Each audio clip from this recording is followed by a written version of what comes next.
नमस्कार दोस्तों, स्वागत है आपका आपके चैनल ITI सक्सेस एजुकेशन पर। मैं आशा करता हूं कि आप सब कुशल मंगल होंगे। और आज फिर हम एक बार बात करने जा रहे हैं BTSC Bihar technical service commission की ओर से जो ITI इंस्ट्रक्टर पद के लिए वैकेंसी निकाली थी उसके बारे में। दोस्तों, कुछ दिन पहले डिप्लोमा डिग्री के लिए जो ऑब्जेक्शन मांगे गए थे और इससे पहले ITI CETs वाले कैंडिडेट का जो DV हो चुका था और उसका रिजल्ट भी आ गया था, सभी को फाइनल रिजल्ट की वेट है। और उसके बाद सेकंड DV के लिए भी नोटिफिकेशन दे दिया था और बाद में वो कैंसिल कर दिया गया है, रद्द कर दिया गया है। दोस्तों, ये क्यों रद्द किया गया है, ये सभी के मन में एक सवाल बना हुआ है। ये क्वेश्चन है कि ये रद्द क्यों किया गया है, इसका क्या कारण है। आज हम बात करने जा रहे हैं इसके बारे में। दोस्तों, वीडियो शुरू करने से पहले तो मैं आपसे निवेदन करना चाहूंगा कि आप हमारा चैनल ITI सक्सेस एजुकेशन को सब्सक्राइब करें, लाइक करें और शेयर करें दोस्तों, ताकि जानकारी और भी कैंडिडेट के पास पहुंच सके जिसको इसकी जरूरत है। शुरू करते हैं दोस्तों।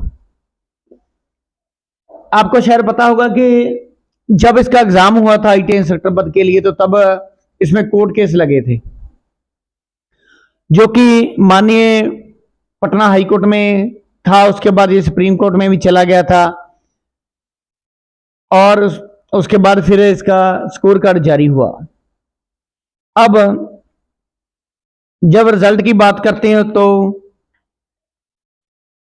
पता लगा है कि जो अभी जुलाई में 3/7/2024 को एक गैस इंस्ट्रक्टर ने, जो गैस इंस्ट्रक्टर ITI में काम कर रहे हैं बिहार में, उन्होंने एक कोर्ट केस फिर से पिटीशन दायर कर दी गई है। दोस्तों, इस पिटीशन में उन्होंने साफ साफ बोला है कि ये जो इंस्ट्रक्टर पिछले समय से गैस इंस्ट्रक्टर जो काम कर रहे हैं ITI में, उनको 25 नंबर दिए जाएं, 25 नंबर दिए जाएं।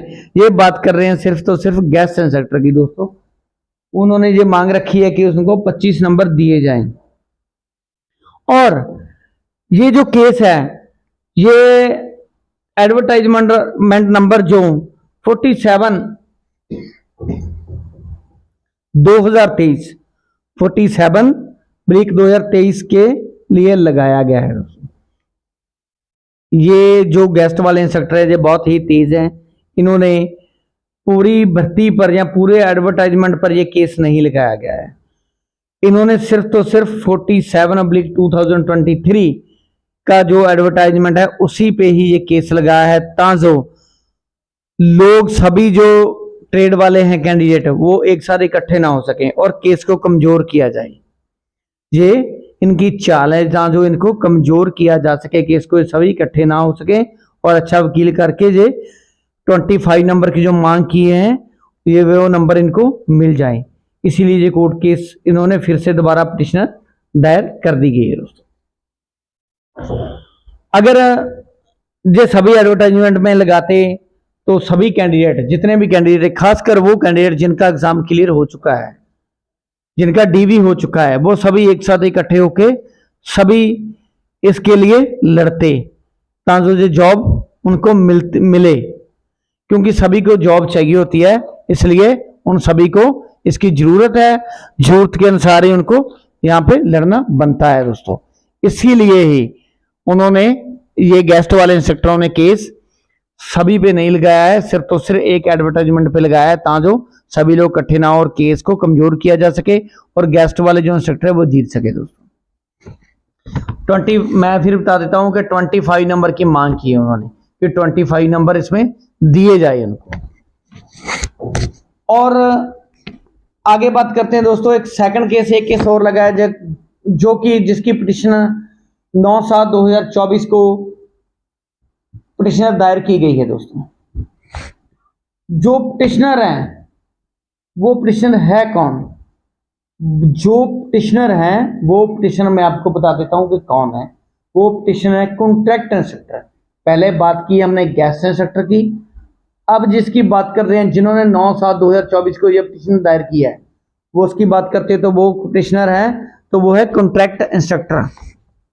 जो कॉन्ट्रैक्ट वाले इंस्ट्रक्टर है वो एडवर्टाइजमेंट जब इसका जारी हुआ था तब बोल दिया गया था बीटीएससी की तरफ से कि जो गेस्ट वाले इंस्ट्रक्टर हैं उनको कोई भी नंबर नहीं दिया जाएगा, और जो कॉन्ट्रैक्ट वाले इंस्ट्रक्टर है, कॉन्ट्रैक्ट पर काम कर रहे हैं, सरकार के इंस्ट्रक्टर जो लगे हुए हैं, उनको 1 साल के 5 नंबर दिए जाएंगे, ज्यादा से ज्यादा 25 नंबर, 25 नंबर दे सकते हैं उनको। उन्होंने बोला था कि ज्यादा से ज्यादा उनको 25 नंबर दिए जाएंगे।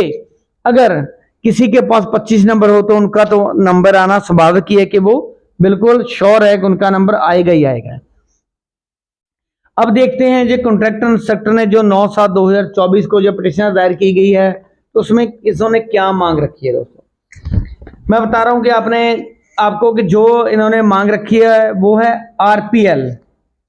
आरपीएल आपको पता है कि आरपीएल जो है वो जो अलग अलग आईटीआई में कॉन्ट्रैक्ट पर लगे हुए हैं जहाँ गेस्ट इंस्ट्रक्टर हैं वो गवर्नमेंट से मंजूरी लेके एक आरपीएल कर सकते हैं, पीओटी, जो कि एक सिर्फ पीओटी है, प्रिंसिपल ऑफ टीचिंग जो होता है सीआईटीएस में।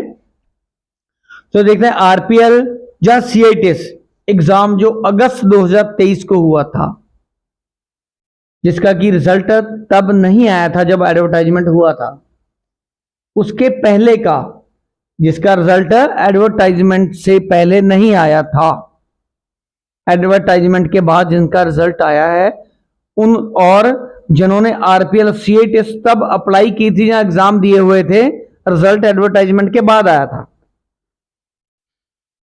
उन्होंने इस भर्ती पर भी पिटिशन दायर कर दी है कि जो आरपीएल और सीआईटीएस वाले एलिजिबल कैंडिडेट हो चुके हैं उनको भी छूट दी जाए, सीआईटीएस के नंबर इसमें ऐड किए जाएं, उनको सीआईटीएस की वेटेज दी जाए। इसलिए उन्होंने दोबारा से फिर एक बार कॉन्ट्रैक्ट इंस्ट्रक्टर ने जो है पिटिशनर दायर की है, पिटिशन दायर कर दी है उन्होंने, जो सिर्फ तो सिर्फ आरपीएल और सीआईटीएस वाले कैंडिडेट ने जो कि वेटेज लेना चाहते हैं इसके लिए, और उन्होंने बोला है कि इसमें वेटेज देखिए उनके लिए और फिर से दोबारा मेरिट लिस्ट बनाई जाए। दोस्तों जब अब अगर ये कोर्ट केस लगे हैं तो इस भर्ती पे बहुत टाइम लग सकता है इसका फैसला आने का। जब इसका फैसला आएगा तब देखा जाएगा इस भर्ती पर क्या होगा, पता नहीं है जे कंप्लीट होगी या नहीं होगी, क्या बनेगा क्या नहीं, कुछ नहीं पता, आप कह नहीं सकते हैं, क्योंकि जो कोर्ट में केस जाता है वो बहुत टाइम बीच में ही अटका रहता है, बहुत टाइम उसका जो है फैसला नहीं आता है, काफी टाइम के बाद उसका फैसला आता है और फैसले के बाद फिर पता चलता है कि कोर्ट में क्या फैसला दिया है। माननीय जो कोर्ट है उसका जो ऑर्डर होगा वो तो सभी को मानना ही पड़ेगा, बीटीएससी को या जो भी ये नियोजन विभाग है इसको जो मानना ही पड़ेगा जो भी फैसला उसका। अगर उन्होंने दे दिया कि गेस्ट वाले इंस्ट्रक्टर जो हैं उनको ठीक लगा, माननीय कोर्ट को अगर ठीक लगता है तो उनको दे दिया कि 25 नंबर इनको दिए जाएं, तो मेरिट बहुत हाई चले जाएगी और गेस्ट वाले जो इंस्ट्रक्टर है वो सभी इसमें आएंगे, जो एलिजिबल हुए हैं अभी वो इसमें रह सकते हैं दोस्तों। फिर इसलिए उनको अगर जॉब चाहिए तो संघर्ष करना पड़ेगा दोस्तों। ऐसे ही कॉन्ट्रैक्ट वाले इंस्ट्रक्टर जो कॉन्ट्रैक्ट पर लगे हैं, अगर माननीय कोर्ट ने अगर फैसला दे दिया तो इसके हक में वो मानना पड़ेगा इनको, और वो फैसले के बाद आरपीएल सीआईटीएस के वाले जो कैंडिडेट हैं उनके जो एग्जाम में नंबर आए हुए हैं, जिनका क्लियर हुआ है, वो नंबर इसमें जोड़ने को अगर बोल दिया तो वो जुड़ेंगे, और जो मेरिट में फिर से दोबारा फेरबदल होगा। ये जो कैंडिडेट हैं ये तो श्योर है कि ये आ जाएंगे और जो एलिजिबल हो चुके हैं वो रह सकते हैं दोस्तों। इसीलिए आपसे कहना चाहूंगा कि अगर जिसका क्लियर हुआ है वो सभी इकट्ठे होकर इस केस को लड़ें, अपनी जॉब के लिए लड़ें ताकि उनको जॉब मिल सके। दोस्तों मैं आशा करता हूं जानकारी आपको अच्छी लगी होगी और आपसे निवेदन करना चाहूंगा कि आप हमारा चैनल ITA सक्सेस एजुकेशन को सब्सक्राइब करें, लाइक करें और शेयर करें। दोस्तों एक बात मैं और आपसे बोलना चाहूंगा कि बहुत सारे कैंडिडेट ऐसे होंगे जो बोलेंगे अब भी कि इसमें कुछ कोर्ट केस नहीं लगा है, तो कुछ अगली वीडियो में भी मैं आपको कोर्ट केस का नंबर दे दूंगा, आप चेक कर सकते हो। आपको पहली बात तो यही है कि आपको और भी वीडियो देखने को मिल चुकी होगी, इसके बारे में आपको जानकारी भी मिल गई होगी कि कोर्ट केस में लग चुके हैं। और अगर लगे हैं तो आपको मैं अब सिर्फ इतना ही कहना चाहूंगा कि आप एक साथ इकट्ठे होके अब आर पार की लड़ाई लड़ें अगर जॉब चाहते हैं तो। दोस्तों